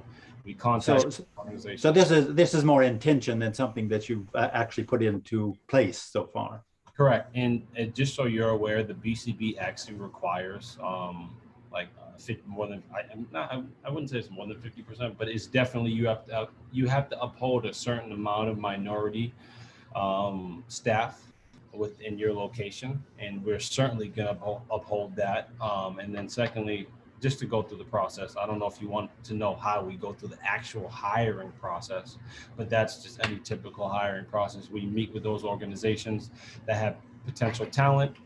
We speak with those potential talent. They go through 3 rounds of interviews, and then we eventually pick the best candidates for our location. But in terms of, I believe you're speaking specifically to the organizations in the South End. I just wonder what has been concretely put in place. I mean, I hear lots of promises, but I don't know how you're going to go about this. In terms of hiring, that has not been in place because we're still going throughout that process. And like you said, this is a proposal. If it was factual at this point, obviously things would be in concrete, but I'm pretty sure other businesses aren't going to put anything in concrete because it might be a waste of their time until we're actually knowing that we can operate this business. So I think we can definitely, Greg, I'll put my information here, me and my email if you want to talk more about this, but as we move further along in the process, we can definitely keep you apprised on the procedures that are at hand for us to make sure we deal with community leaders from the South End. Honestly, not to speak about it again, but Bob and Stephen have done a great job of helping us, getting in touch with multiple members. I'm assuming they would also be more than helpful with finding local groups that can help us hire from within the community. So we have a helping hand, and we're definitely going to use it. And lastly, we grew up in the city of Boston, so we know a lot of people who live in the South End, also people who live in the Mandela that I personally know that are 100% going to help us with this dispensary, and also we're going to employ. So we already have a good group of community members from the South End that we already know is going to be in the pipeline for employment. Okay, thank you. No problem. Thank you, Greg. Thank you. Next we have Jay Beck. Hi, how you guys doing? So my name is Jonathan Bakella. I am a longtime resident of the South End since the 90s. I'm born and raised here. I come from an immigrant family that came from Ethiopia, and I've seen the neighborhood change over the decades. And so I've seen what it was back in the 90s and, what in the early 2000s, what it was shaped like. The South End in general is just a completely, it's the hottest part of the city. And so every time I keep hearing about, traffic and, loading and this kind of stuff, every single person here has, was either grew up here or chose to live here. And that was kind of a choice that you made and you kind of signed up for. That was kind of a point I wanted to make when it came to that.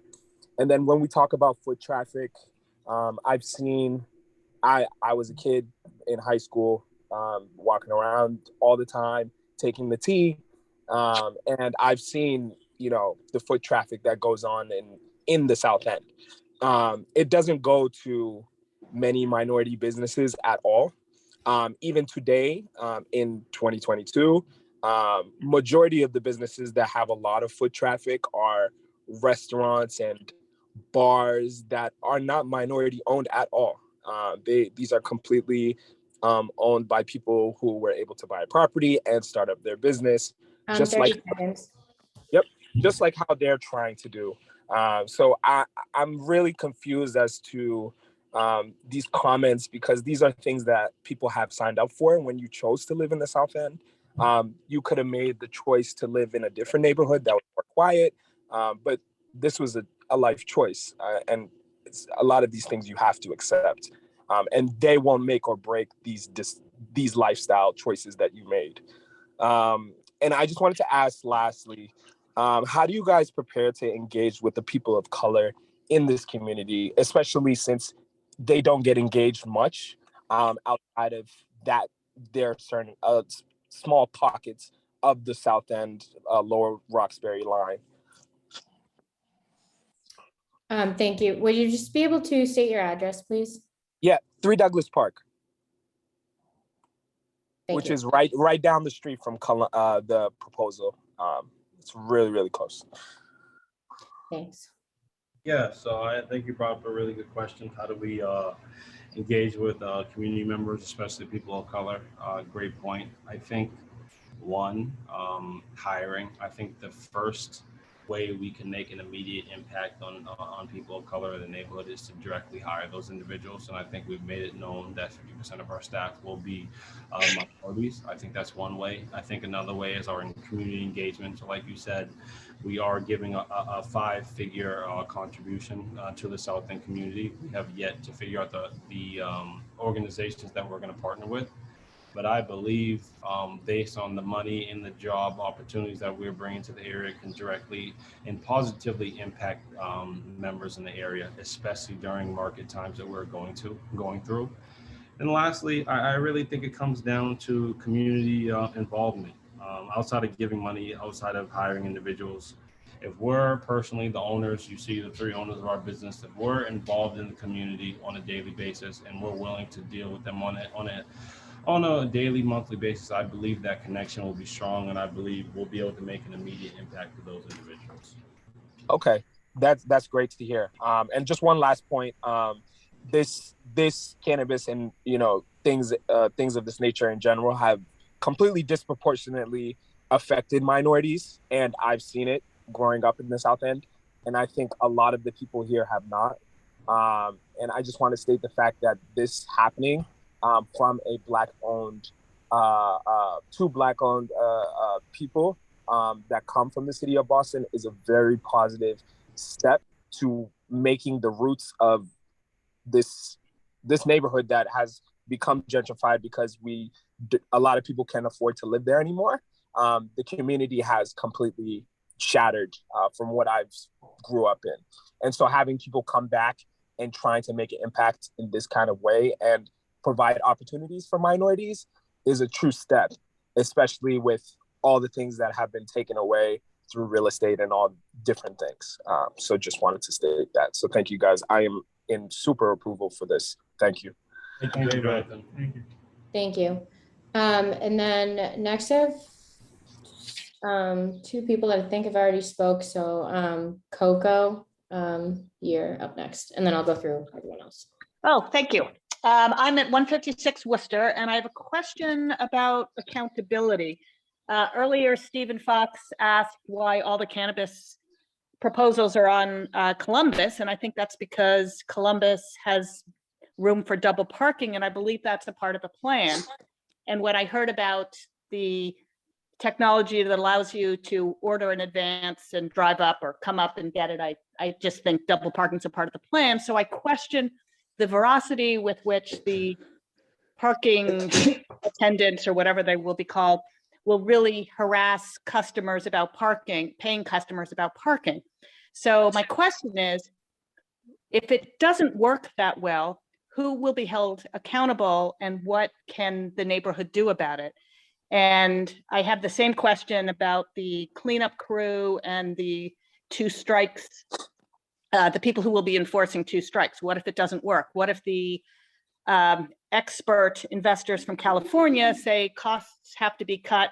Will these extra employees be dispensed with, or are they required to stay on staff? So my question's about accountability. Well, just thank you, Coco. California investors, once again, are a separate business. That's our delivery business. So that's one. 2, that's the reason why the South End community leaders, Stephen and Bob Barney, presented an MOU for that same reason, to keep us accountable. And we very much agree to that. And we already have the 2 strike rule, to your point, is there to stay. If someone's banned, they're banned and they can't come back. It's just really that simple. But all I have to say is really the MOU is really the key to this, and us keeping and us being accountable. And that's really all that needs to be said. So if parking becomes very difficult, what do we do and what will happen moving forward? So I hear everyone on this call stating parking is always an issue, but yet one person has never failed to mention that there are residents in the area that would easily walk to this establishment. I think the easiest thing is to knack on parking, as if South End is not heavily populated, as if Render Coffee doesn't have people that are within walking distance of their business. Just to be completely frank, there are dispensaries in almost every neighborhood of the city. Therefore, individuals that live in East Boston don't have to drive to the South End. Individuals that live on Newbury Street and Boylston Street, there's a dispensary opening right next to the Apple store. There are dispensaries in every neighborhood. So to think individual will constantly drive to this location because there aren't dispensaries located nearest to them is absurd. And to think, and to your point, Kobe, you would be very valid if we were the only dispensary in the city of Boston and the only option. But just like liquor stores, there are almost one on any single block.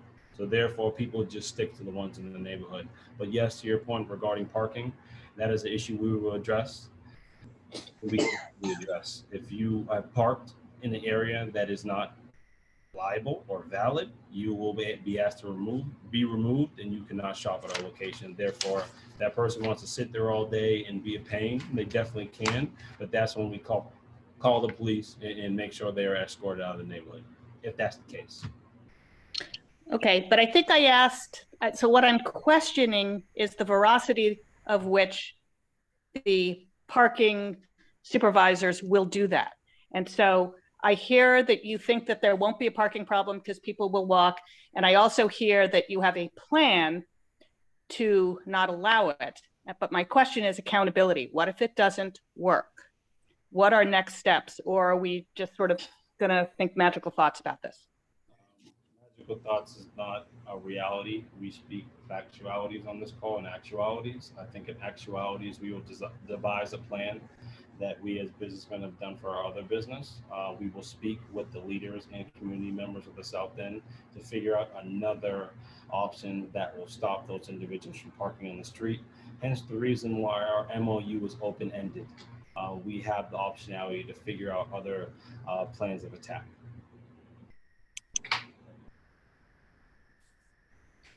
Thank you. Thank you. Next, I see Tad from earlier had his hand raised. So Tad. Yes, I have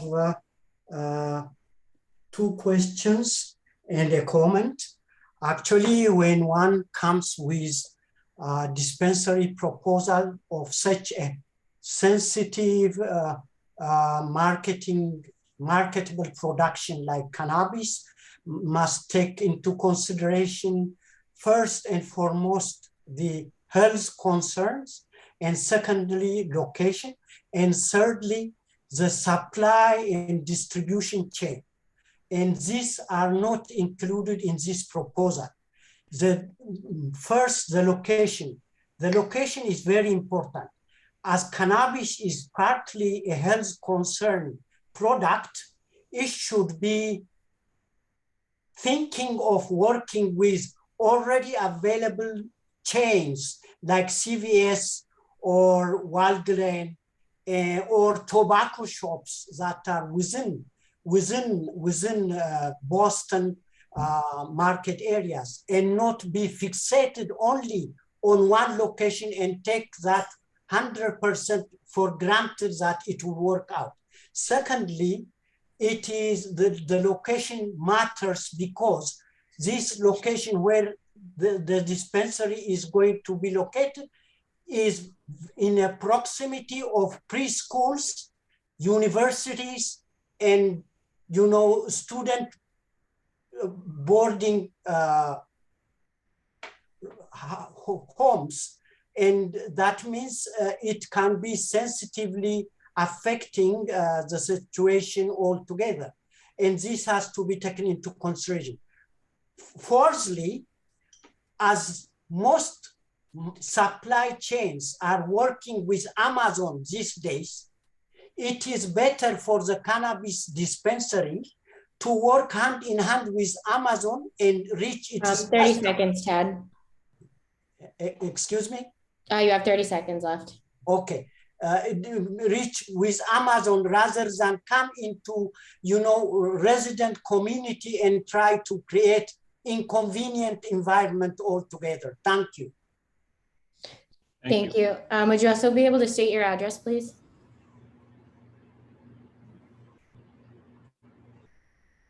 Tad, what was your address? 623 Columbus Ave. Thank you.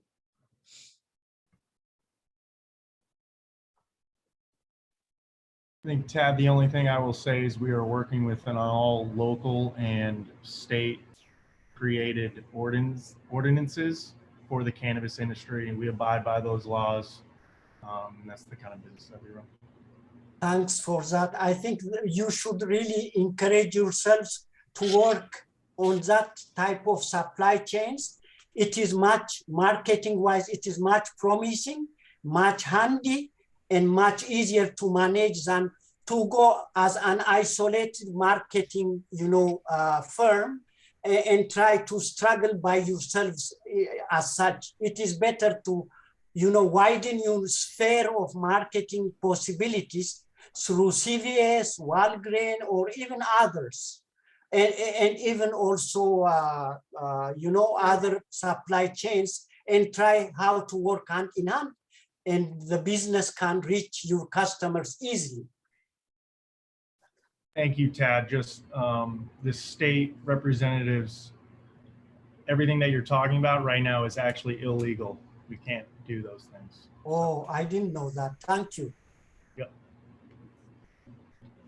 Thank you. Next, Corey Wood. Yeah, I just wanted to, after listening to everything, say maybe something that would calm the community with respect to the type of clientele that might be shopping at this store, and if it's going to be drug addicts from Mass and Cass.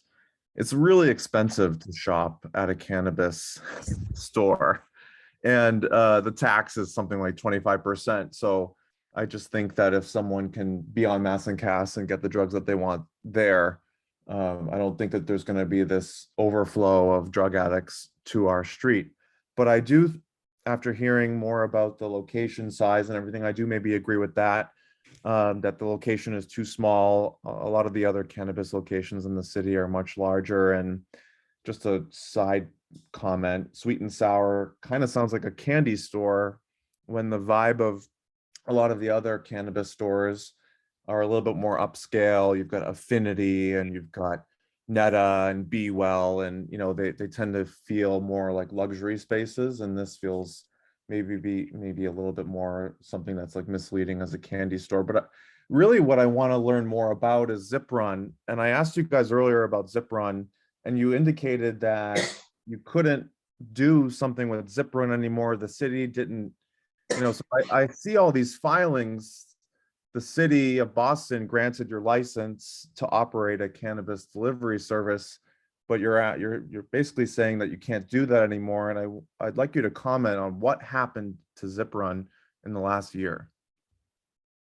Yeah, so Zip Run is multifaceted. So when you think about Zip Run, there's 3 different components to it. Now, I don't want to elaborate too much on that because this is regarding a sweet and sour call, but Zip Run has a technology component to it. It had a courier delivery component to it, and it had a delivery operator component to it. So before we even started the conversation regarding the delivery component, we had operated under our tech arm, meaning we would partner with the likes of other cannabis retailers in the city of Boston and greater Boston for that matter. And we would use more of an in-store pickup model, not a delivery model. Unfortunately, the way the CCC regs are read, members of the CCC view a delivery company as non-compliant if they created their own tech stack and used it to service other retail establishments. So we had to kind of lay that business to rest unless it was our own.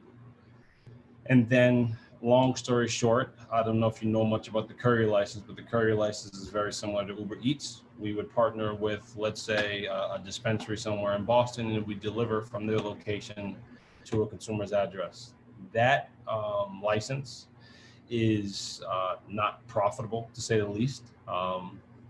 Many reasons, not going to go down that path, but we decided not to move forward with that anymore. And then last but not least, there's a delivery operator license where we can buy product at the wholesale level, store it in our facility in Dorchester, and then deliver it right from our warehouse to consumers, similar to the GoPuff Amazon model. Now, with that being said, as of April 8th, we received our ZBA grant of approval.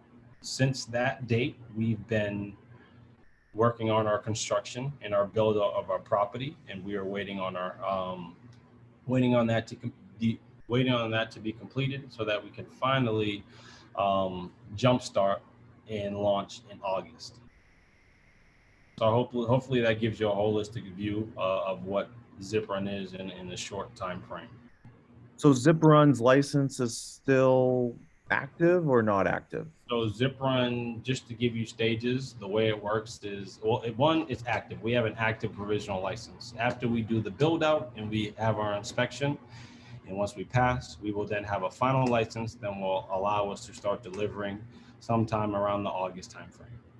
But I'm just confused. How did the city approve you for something, then say that you can't do it anymore? It almost feels like they were misled. No, that's not the case at all. These are 2 separate licenses. As Gabe talked about, there's a courier license in which you can deliver for another retailer, right? We used our technology in order to facilitate that. There's a delivery operator license, which is actually a more profitable business, and that's us as entrepreneurs. We chose to go with delivering our own product instead of delivering other people's products. Hence why we were up and running for a little bit. And now we're waiting to launch with our own product from the place in Dorchester. We can then use that technology that facilitates delivery as well as pickup at our other business, hence Sweet and Sour. So you need your own. We're also currently at the warehouse that is going to be facilitating these deliveries as we speak. So you need your own retail business in order to use Zip Run. No. They're too.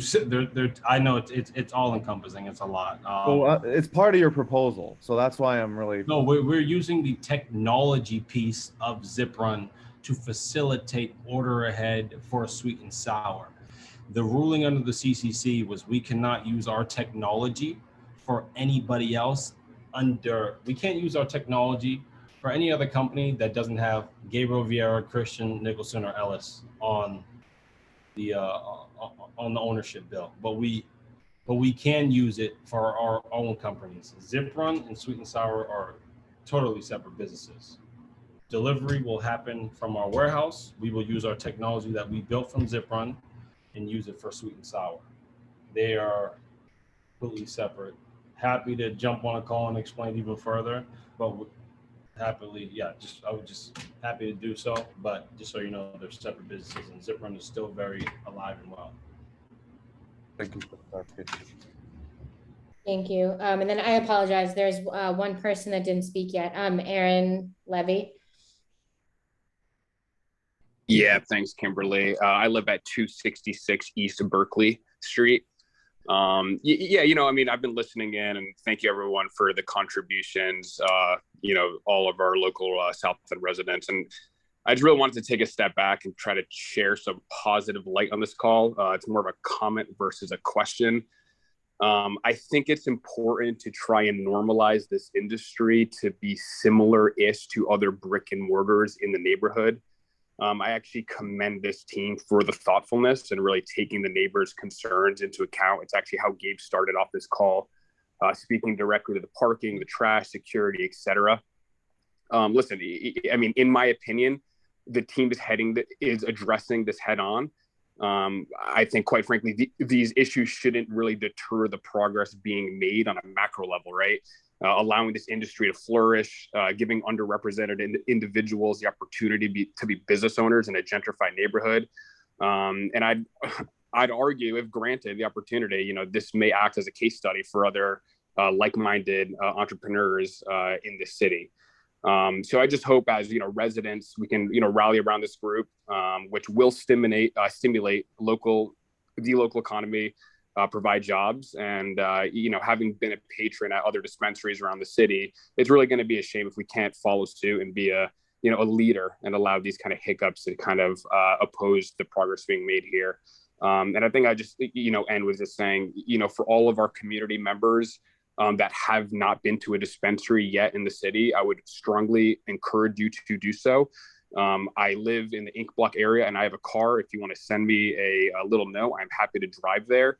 You don't even need to purchase anything, just for the experience to show what it can be like in our neighborhood.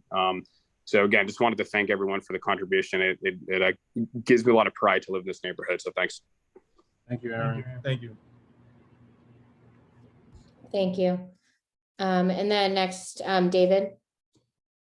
Yeah, just quick question for you guys. I do appreciate your patience and time tonight. I know this is probably an exhausting experience for you. But you've heard from the get-go concerns that the neighbors have had about traffic and parking and congestion on that very, very busy block. And my question is simply to you is, have you conducted or commissioned a traffic and parking study for this business? And if not, why not? No, we have not. To answer the question honestly, just one, it's not a requirement, number one. Number two, we just felt that, one, we didn't have to do it for our own delivery business, or one, the traffic study would probably matter more for that. Two, yeah, we just didn't do it. I'm not going to sit here and give excuses for why we didn't, but we just followed by the process and went through with it. And I felt like all the times we had the opportunity to speak with the community, that only became a concern once we were able to address the other concerns. It's like, yeah, that's all.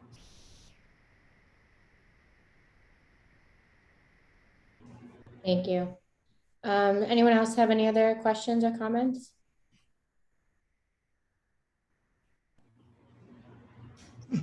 All right.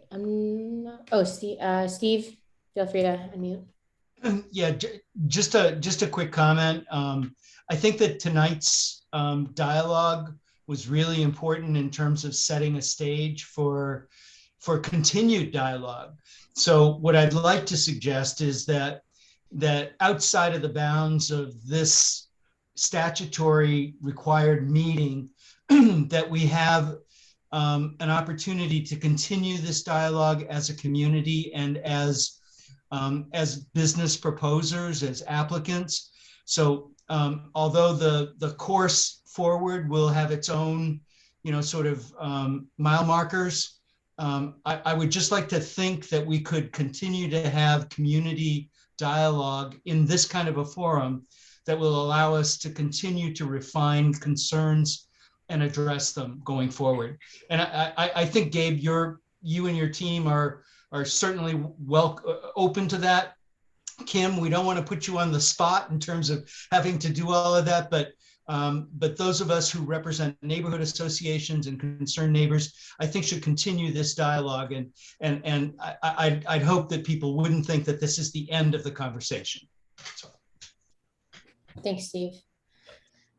Yeah, I'm happy to connect anyone to the applicant. I think, like Gabe said before, he's happy to continue talking to the community. I mean, I don't know if that means like he'd want to have another meeting but it would just, but just so everyone's aware, if we do have another meeting, it would just be in the format of like a regular abutters meeting. So there wouldn't need to be all the, the flyering and all of that. But, I mean, that we can definitely do that. Stephen, like we said from the very beginning, we're here to work with the community. As you can see, we built an extensive list of concerns that was brought up over the several meetings that we've had. We were able to give propositions based on those concerns. And if there are any other concerns that continue to come about, Stephen, Bob, I know I don't have everyone's email/number on this video call right now, but please feel free to go through Bob or go through Stephen to get to me. And the same goes for you as well, David. Thank you again. I know I'm not picking on the people that have spoken the most, but I just want to make sure the people that have spoken the most definitely know I'm here to continue the conversation. And I'm very ecstatic at the fact that the community on the last call brought up creating an MOU, because to me, it was not knowing that Affinity did that. I don't know of any other dispensaries that have done that, but I appreciate the community's level of commitment to this process. So thank you so much.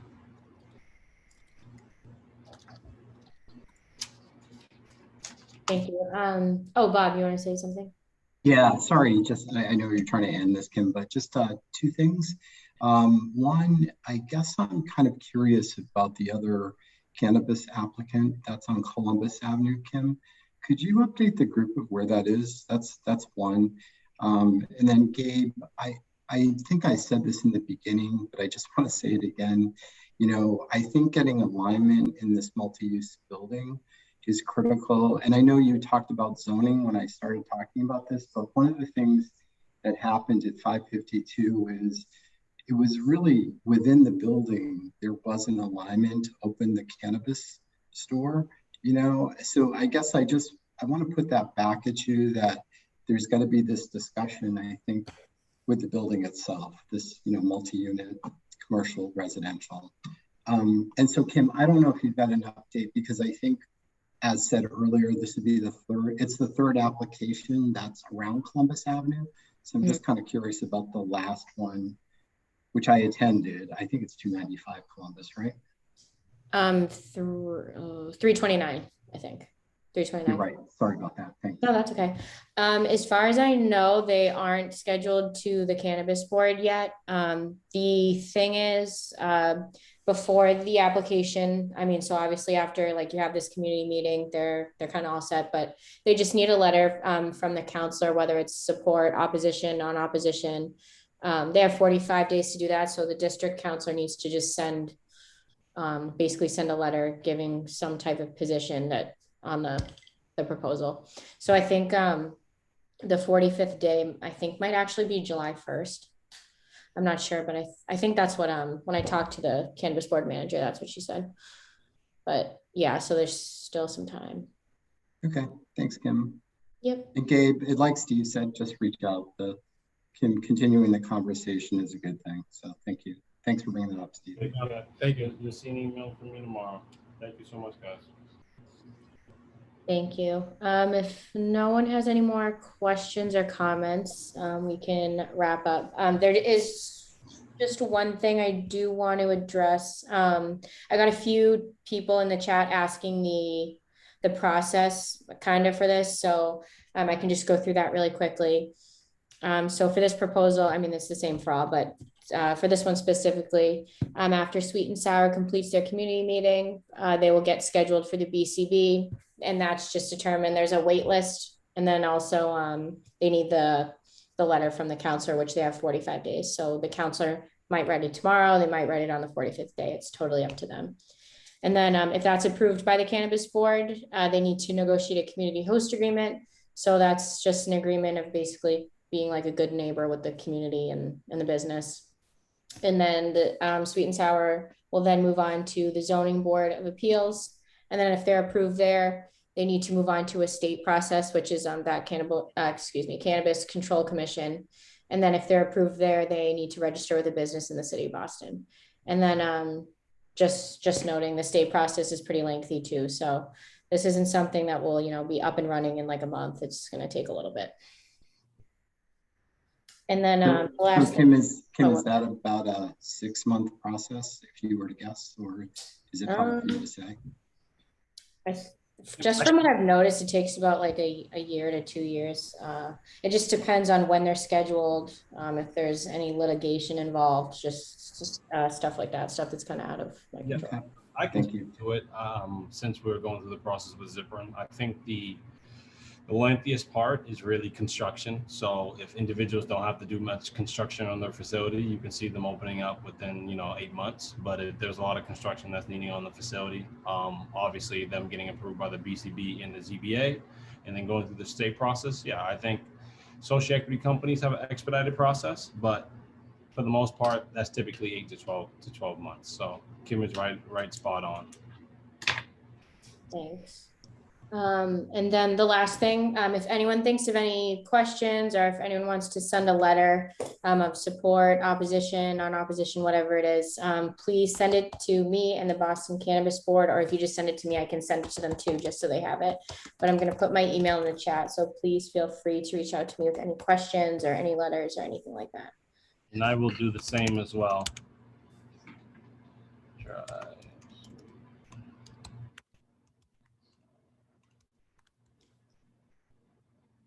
And Kim, a lot of people who couldn't attend tonight wanted to get the recording. I think you said it is recorded, and can I just get it directly so I can send it to people? How does that work? Usually it's through public records request, but I think since a lot of people probably want it, I'll just double check with the public information officer, but usually it's just through a Google Drive link. So let me check with her tomorrow, and then I'll see if I'm able to just send it. Thanks, Kim. No problem. All right, so we can wrap up. If you think of anything else after the fact, just shoot me an email. I'm happy to help. But thank you, everyone, and have a good night. Thank you. Thank you all. Thanks so much, everyone. Thank you, guys. Appreciate it.